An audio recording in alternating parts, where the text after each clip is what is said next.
What's going on, everybody? It is officially February the 1st, and in Mississippi, everything is, well, not everything.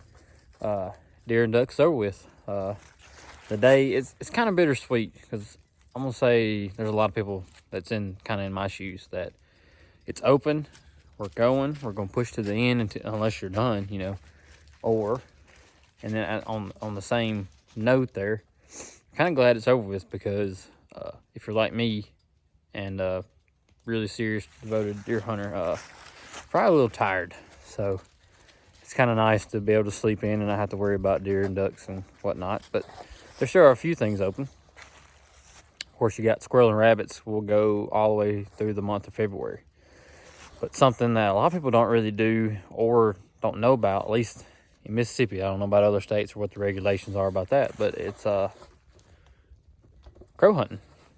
It's a lot of fun, and not a lot of people have done it. But that's something that me and my group like to do. And it's kind of like a filler for turkey season. Give you something to do at least for a month. And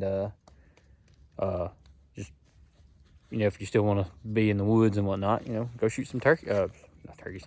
That's coming. Go shoot some crows. Of course, the reason there's a season is because they really don't have any predators. They basically just either die from disease or old age. So it's kind of a form of population control, which is generally the basis of all seasons. But they're also one of the top contributors of turkey nest raiders is crows. Now, granted, when you go crow hunting, you spend a half a day hunting, you might kill 15, 14. It's really just it's nothing compared to how many there really are. But I mean, everyone counts. If you're wanting to do something a little different other than, wildlife management, or not wildlife, habitat management, burning, disrupting some hardwoods, clear cutting, all helps turkeys, but also predators. Of course, obviously you got the stereotypical, which is coyotes and coons, but crows. Crows are a very, very big contributor of raiding nests. Now, obviously they don't contribute to really killing live turkeys or anything like that, but might get them in their most vulnerable stages. So something fun if you like duck hunting. You like crow hunting. Really, you don't even need decoy. Decoys help kind of draw their attention on the decoy. And I use an e-collar. You can use electronic calls for crows. That is legal. And you can use a mouth call. You can go to Walmart and buy a $9, or maybe not even $9 crow call. I bet they are $9 now, but the way the economy is. But anyway, you can use a mouth call. I've killed a bunch just calling a mouth call. It takes a lot of blowing, a lot more effort, but still can do it. And you can do it in your backyard. You don't have to go anywhere. There's literally crows everywhere. So you don't have to go far from home, although you can.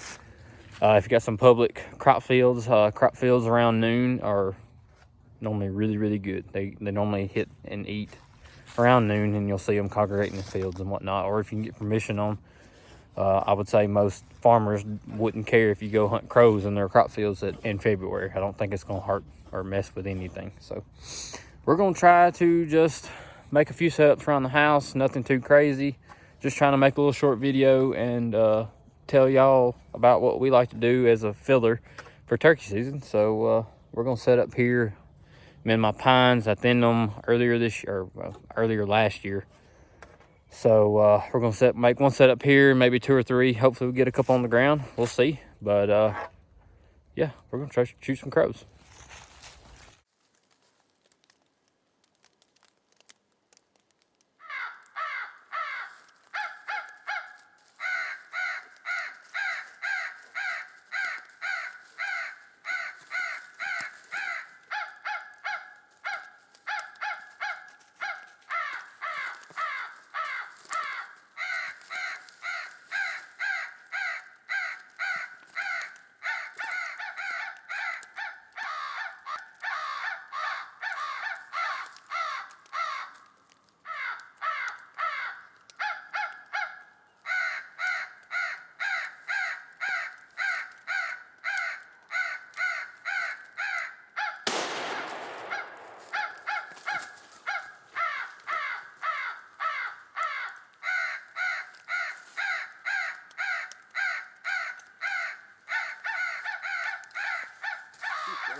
well, we got 2 out of 3.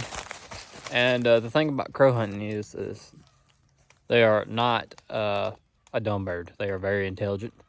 And you can get 1 or 2 volleys, or you can get maybe 2 volleys, maybe 3. I looked out and got 3 singles come in. I actually had a pair and then 2 singles after that. And I shot 2 and then off balance and botched the 3rd one. But that's pretty good for the first setup. We'll probably try another 2.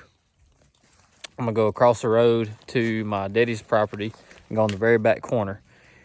And you have to move. You cannot repeatedly hunt in the same area. Now, granted, daddy's right across the road, but I can go all the way to this far back corner and potentially call birds from a different direction. Only birds that we called were from the north. So maybe I can go and catch some birds from the west, southwest, and then go to my other neighbor's property, which is a couple hundred yards, several hundred yards, and catch and call in a whole nother batch of birds from that direction. So I've got 2, missed 1, so that's pretty good. So we're gonna make a move and see if we can knock out a few more.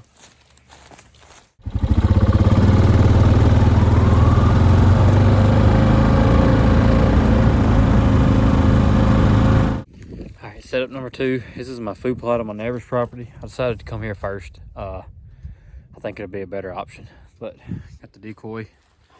I'm sitting underneath my tree stand. It's up there. And you always want to try to hide your call. I think I'm going to put it out there in that grass because they obviously can see a big solid object. But I can already hear crows out in the distance, so I think this hit's going to be a pretty good. So see if we can knock out a few more.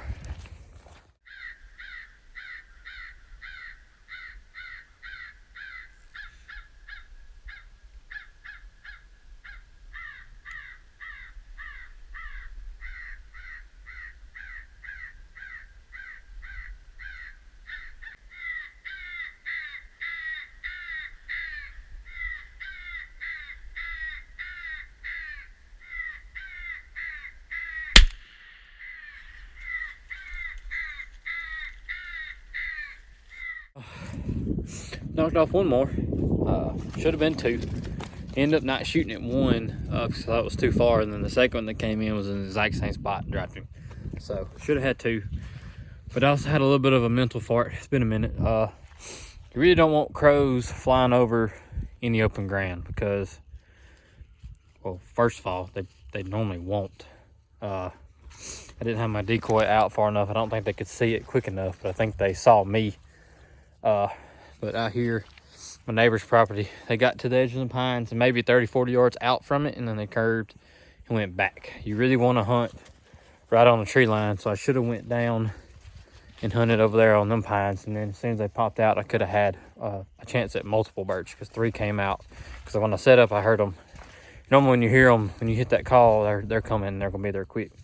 They got about a third of the way across that field and went back the other way. But luckily I knocked out 1 more. We'll make 1 more setup over on my daddy's property. I don't know, it's all kind of close. I don't know if I'll get another one, but I might call in maybe 1 or 2 more. But that's 3. It's oh, it's still alive.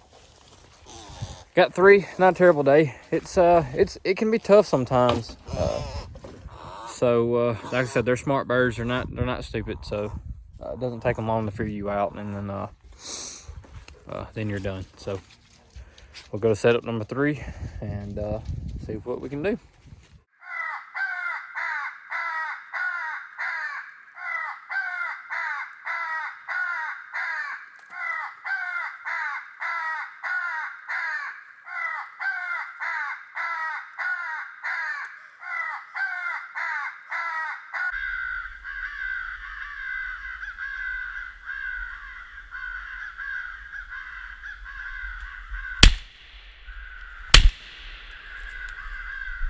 Well, knocked out 3. Didn't get any more. So that's a little disappointing. Like on the 3rd setup, they came in, but I wasn't hit very good. And I had my house dog, and he's basically white with me. And I didn't really have my foaler either. So, but it's okay.